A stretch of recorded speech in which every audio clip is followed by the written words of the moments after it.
types of players and the way that they're players being strategic with us and trying to manipulate us?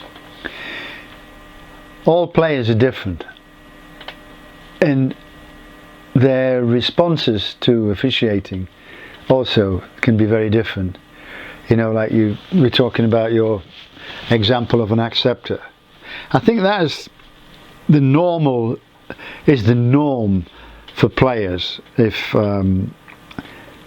there's a degree of respect with the referee who's making the call, most of the time that the acceptor will just not really say anything. You know, he'll just get on with it, put his hand up, and off you go.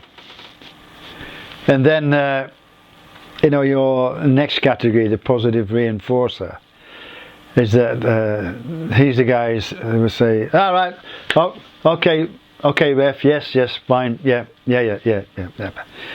Bullshitting, you know. And then the occasional challenger is that somebody said, come on, ref, why was that a travel? And the best response is give him an answer. Too many referees will not answer a question. They put themselves in more problems without not answering questions. Why was that a travel? You moved your pivot foot. Answer. Finito. But they don't even do that. And then you got the continual opportunist. Is it pain in the backside? And that the more you let them ramble on, the more they will talk. And there's a very simple story about this.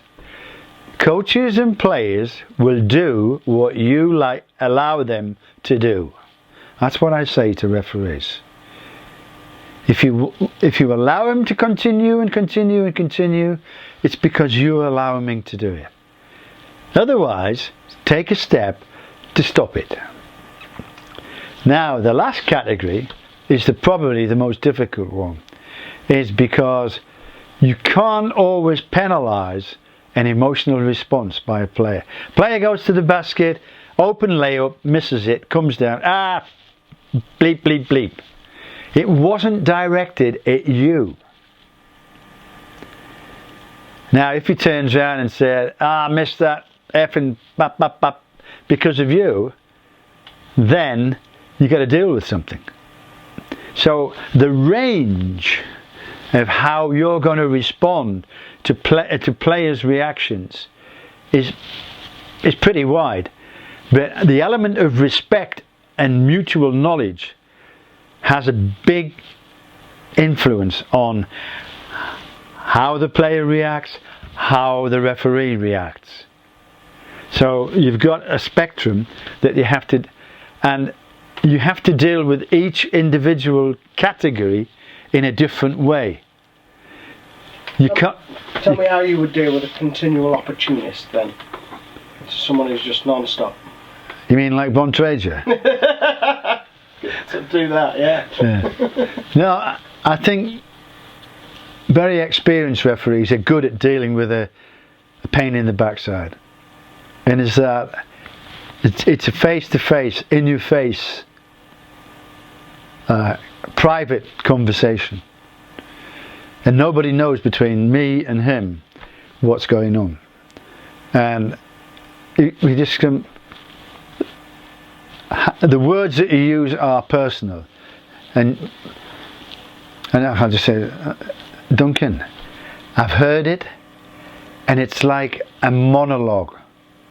I said, I don't want to hear any more.